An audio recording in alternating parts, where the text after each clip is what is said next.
12월 5일 새벽 영성 기도 시간입니다. 오늘 말씀의 제목은 예수님의 마음을 아프게 하지는 않습니까? 입니다.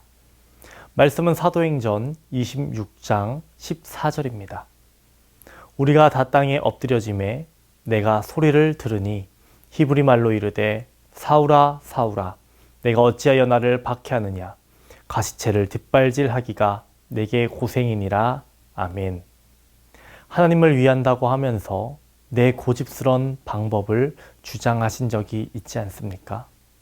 성령과 불세례를 경험하기 전에는 결코 어떤 인간도 이 덫으로부터 결코 자유로울 수 없습니다. 인간의 고집과 자기 주장은 언제나 예수 그리스도를 밀쳐냅니다. 이러한 행동들이 다른 사람에게는 아무런 피해를 주지 않을지 몰라도 성령을 근심하게 합니다.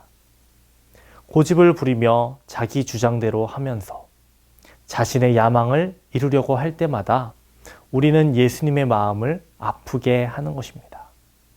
자기 권리를 주장하며 자신의 의도를 관철시키려고 할 때마다 우리는 예수님을 핍박하는 것이 됩니다. 자기 존중을 주장할 때마다 우리는 체계적으로 주의 성령을 힘들게 하는 것입니다. 사울처럼 지식만이 우리 마음에 자리 잡는다면 우리는 반드시 예수님을 핍박하게 됩니다. 우리는 하나님의 말씀을 지식적으로만 받아들이고 있지 않습니까? 하나님의 말씀을 다른 사람에게 건네줄 때 그 말씀이 내게도 놀라울 만큼 생생합니까? 혹시 나의 삶이 내가 진리라고 고백하고 가르치는 그 내용을 거짓말로 만들지는 않습니까? 인간은 입에서 거룩을 말하면서 동시에 예수님을 핍박하는 사탄의 영을 드러낼 수 있습니다.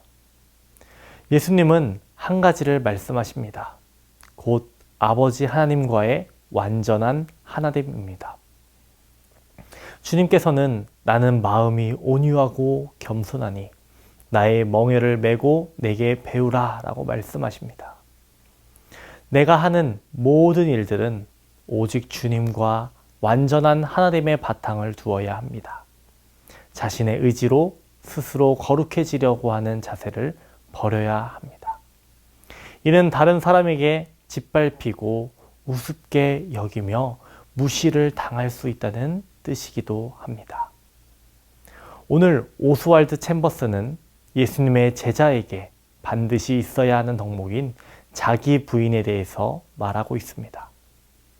우리는 처음 자기 부인 없이 교회를 다닐 수 있습니다. 하지만 자기 부인 없이 그리스도인이 될 수는 없다라는 사실을 기억해야 합니다. 모세는 떨기나무 앞에서 신을 벗었습니다. 왜 하나님께서는 신을 벗으라고 하셨을까요? 너가 지금까지 걸어왔던 그 걸음, 자신을 위했던 걸음, 히브리 민족을 위한다고 생각했던 자신의 그 걸음들, 그 노력들을 내려놓으라는 것입니다. 이제 자기 부인을 하고 하나님의 종으로서 살아가라는 의미입니다. 베드로는 예수님께서 예루살렘에 올라가서 죽게 될 것이라는 이야기를 들었을 때에 베드로는 주님을 말렸습니다. 그러자 예수님께서는 사탄아, 내 뒤로 물러가라. 너는 나를 넘어지게 하는 자로다. 내가 하나님의 일을 생각하지 아니하고 도리어 사람의 일을 생각하는도다 라고 말하셨습니다. 이 말씀 뒤에 나오는 말씀이 더 중요합니다. 이에 예수께서 제자들에게 이르시되 누구든지 나를 따라오려거든 자기를 부인하고 자기 십자가를 지고 나를 따를 것이니라 라고 말씀하셨습니다. 예수님과 함께하는 삶을 무려 3년이나 지냈습니다. 하지만 아직까지 자기 부인이 없던 베드로였습니다. 하지만 예수님의 십자가 사건 이후 베드로는 변하게 됩니다. 베드로는 예수님을 따라 그 길을 걷게 됩니다. 이것은 무엇을 말합니까?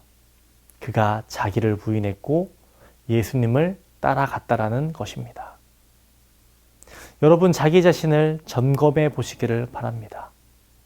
나는 정말 나를 부인하고 예수님을 믿고 있는지, 또한 삶을 살아가는 동안에 나의 자아가 생생히 살아있어 주님의 사역을 방해하고 있는 것은 아닌지, 나는 정말 그리스도와 함께 살고 그리스도와 함께 죽는 자기 부인이 날마다 되고 있는지 우리 자신을 점검해야 합니다.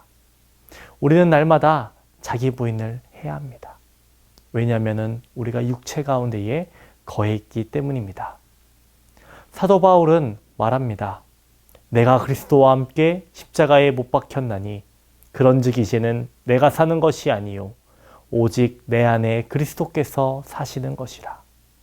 이제 내가 육체 가운데 사는 것은 나를 사랑하사 나를 위하여 자기 자신을 버리신 하나님의 아들을 믿는 믿음 안에서 사는 것이라. 날마다 주님 안에 거하며 주님과 동행하시는 저와 여러분 되기를 소망합니다. 기도하겠습니다. 우리에게 길을 보여주신 주님께서는 제자들에게 자기를 부인하고 자기 십자가를 지고 따르라고 말씀하셨습니다. 오늘날 우리에게 하신 말씀인 줄 믿습니다. 우리의 연약함을 주님께 고백합니다. 우리의 연약함으로 인해서 주님의 영광 가리우지 않게 하여 주시옵시고, 우리에게 순결함과 우리에게 거룩함을 주님 허락하여 주셔서 주님의 영광을 드러낼 수 있도록 주님 도와주시옵소서. 세상의 빛과 소금의 사역을 할 수 있는 모든 성도가 될 수 있도록 주님 도와주시옵소서. 코로나가 또 확산되고 있습니다. 주님의 교회를 보호하여 주시옵시고 지켜주시옵소서. 교회에서 확진자들이 늘어나지 않을 수 있도록 주님 도와주시옵소서. 환우분들을 위해서 기도합니다. 하나님, 그들의 아픈 곳, 아픈 부위마다 하나님 안수하여 주시옵시고 깨끗게 낫게 하여 주시옵시고 할렐루야로 하나님께 영광 돌리며 예배의 자리에 나올 수 있도록 주님 도와주시옵소서. 담임 목사님의 사역을 위해서 기도합니다. 하나님, 계획하시는 모든 것들 주님 안에서 이루어질 수 있도록 주님 능력과 힘을 더하여 주시옵소서. 하나님께서 함께 하실 줄 믿습니다. 감사드리며 예수님의 이름으로 기도합니다. 아멘.